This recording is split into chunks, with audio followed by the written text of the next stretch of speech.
Hi, my name's Joanna Joy. I'm going to talk to you about shamanic journeying and the sacred technology of the drum. This is the method that shamanic practitioners, shamanic healers, shaman across time have used to make changes in physical reality. So, what is shamanic journeying? When a shamanic healer wishes to make a change through their intention, through their mind and their focus, to change some aspect of reality, physical reality. Now this could be somebody's health, this could be other aspects of the material realm, then they take what's known as a shamanic journey. And shamanic journeys are where we send our consciousness, send our awareness and use our intention to take ourselves out of our physical bodies and to travel into what we term as non-ordinary reality. So this here that I'm showing you now, my physical body, the physical world out there, this is ordinary reality, and shaman travel into non-ordinary reality in order to make changes in the energy of things. So how do we go about doing this? There are many ways that shaman across the history of humanity have used to change things in non-ordinary reality, and this generally is preceded by using some kind of method to change their consciousness. So while I'm sitting here talking to you, my consciousness is what's known as in beta brainwave state. This is a brainwave cycle state. Now when we change our brainwave cycles, we change our state of consciousness. So when we're in our normal ordinary day-to-day reality, we're generally in beta, and when we go into deep relaxation through things like meditation or other kind of energy healing practices like Reiki, we generally go into alpha brainwave state. And the shamanic state of consciousness, the place that we need to be in to do a shamanic journey, is theta. And theta brainwave state is where you get rapid eye movement. You may have experienced this when you're dreaming, when you're going into a dream state, just as you're dropping off to sleep. Sometimes your eyes start twitching. This means you've gone into theta brainwave state. And what I often find if I'm doing a shamanic journey is my eyes will start twitching, and this is a really good sign that you're in the right brainwave state. So how do we get into theta? That's the next question. Again, there are many ways to do this, but my favorite one, and one of the ways that shaman across history have used, is to use the drum. So I'm going to also talk to you about the sacred technology of the drum, because drumming has quite a few different functions and purposes, and one of them is to literally program your brainwave cycles into the right brainwave state, into theta brainwave state. And it's a very simple way to do this. So theta brainwave state is 4 to 7 cycles, brainwave cycles per second. And if we bang a drum at 4 to 7 beats per second, we literally program our brain to cycle at that speed. So it's really very simple. And shaman have used this technique for a long time to drop their state of consciousness into the right place so that they can travel outside of their bodies. Now, where do we travel when we go into non-ordinary reality? Where does the shamanic journey take us?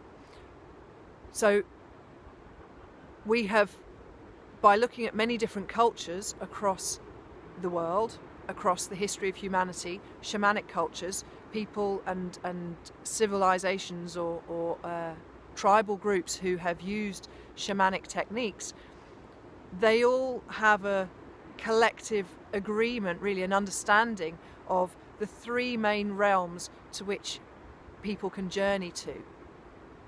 And these are known as the lower world, the middle world and the upper world.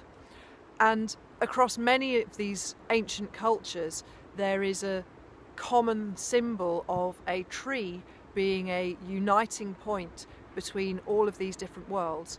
So we have in Norse mythology, we have the tree that Odin hung off of, and there are many examples through ancient mythology of this tree of life or central tree, which is your axis mundi. It's known as the axis mundi. It's like an anchoring point. It's your starting point and it's your ending point when you're doing shamanic journeys.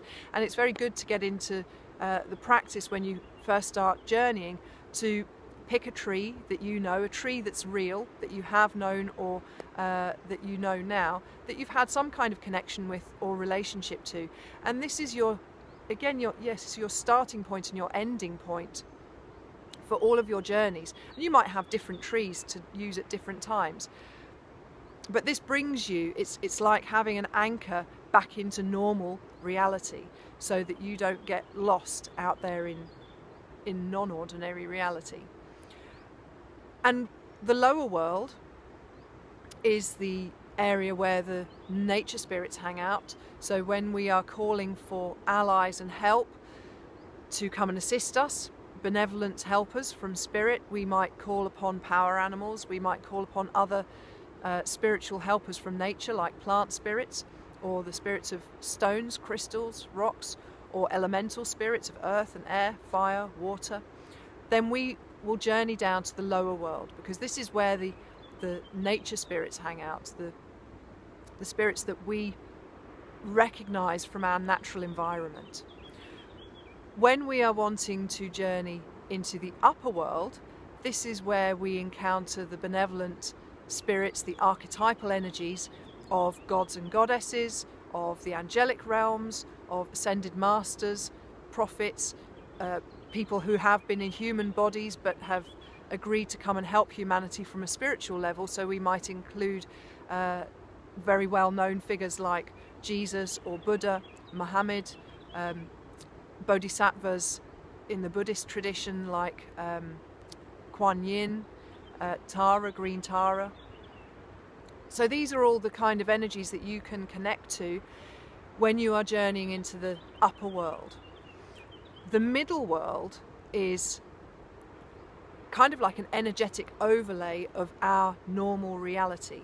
And in the middle world, we can encounter all kinds of different spiritual energies, both helping energies, but also unhelpful energies. So we have to be a lot more careful when we're journeying in the middle world. We need to be much more protected and I would say a bit more experienced in our journeying practices.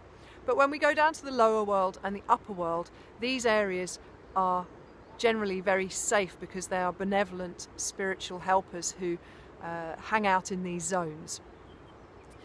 So when we're doing shamanic journeys, we might set an intention for specifically going to the lower world or to the upper world, or if we have a particular purpose for middle world work, then we might set our intention to go there.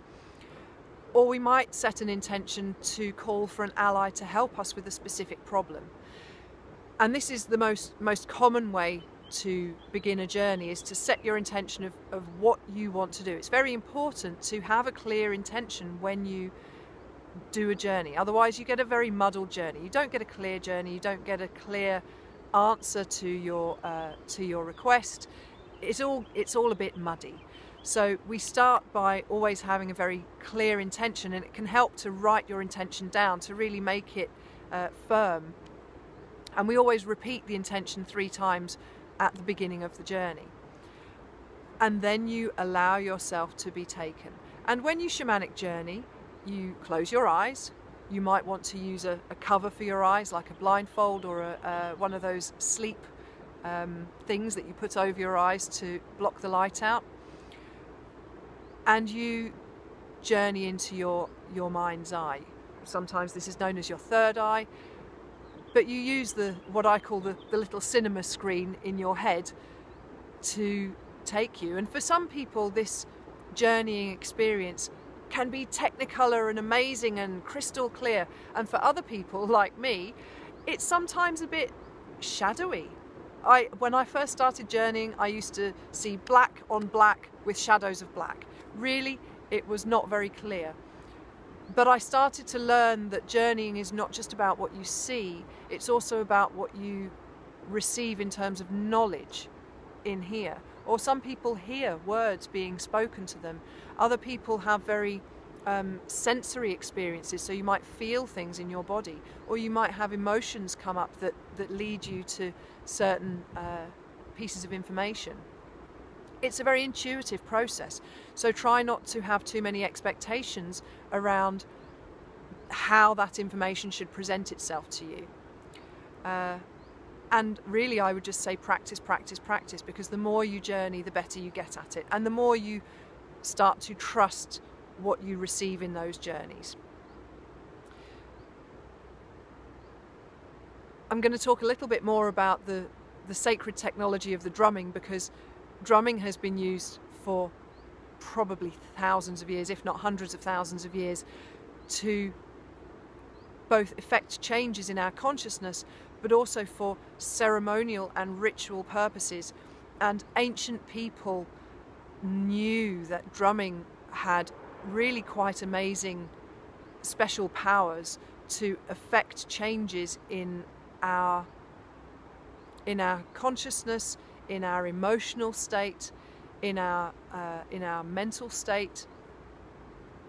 When we repetitively drum in a shamanic style, which is quite a fast, repetitive beat, not only does it put our brainwave cycles into theta state, but it also actually unifies and harmonizes our left brain and our right brain functions.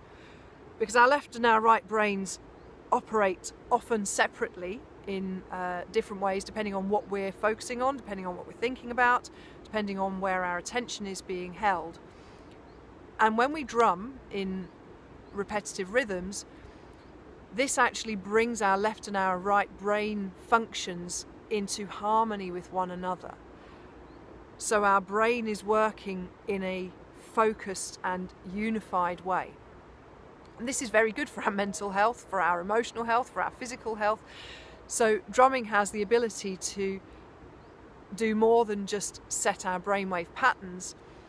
It does so much more. It also clears our energy field as well, because the resonance of a drum is very helpful for us. It clears and it cleans unhelpful energies from our energy field. So being in the presence of drumming is really good for you for lots of different reasons.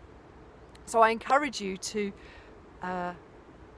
play, experiment, try out this sacred technology of drumming, and use this drumming practice and method for your shamanic journeying. You don't have to have a drum to shamanic journey. Quite often I will journey at night time when I've gone to bed, because it's quiet and all my children are asleep and the psychic energy of the area that I live in has quietened down. So quite often I'll journey in bed, which will be a quiet journey. But again, you can set your intention to ask your brain to put you into theta state. So, and if you say this 3 times, please brain, put me into theta state, put my brain into theta brainwave state. Say it 3 times and your brain will do that for you. 3 is kind of like a magic number in shamanic work. We set our intentions by repeating things 3 times. When we receive allies from our journeys, they will show themselves to us 3 times. It's kind of like a spiritual contract that we have to, it's a sign really. It's a sign and a signal that we are engaging in a spiritual contract of intention, and it's a way that spirit uses to signal to us that they have heard us. So you will see that this repetition of 3s comes up quite a lot in shamanic healing work. Okay, I think that's probably all I have to tell you on this particular subject for today. I'd just like to remind you that if you would like to come and join the Heal Your Womb Facebook group, then please do come and do that.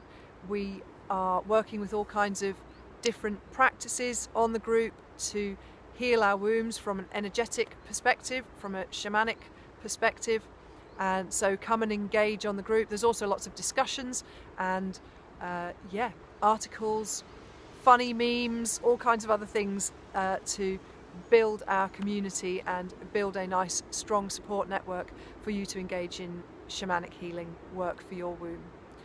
Okay, I'm going to go now. It's been lovely talking to you. Bye bye.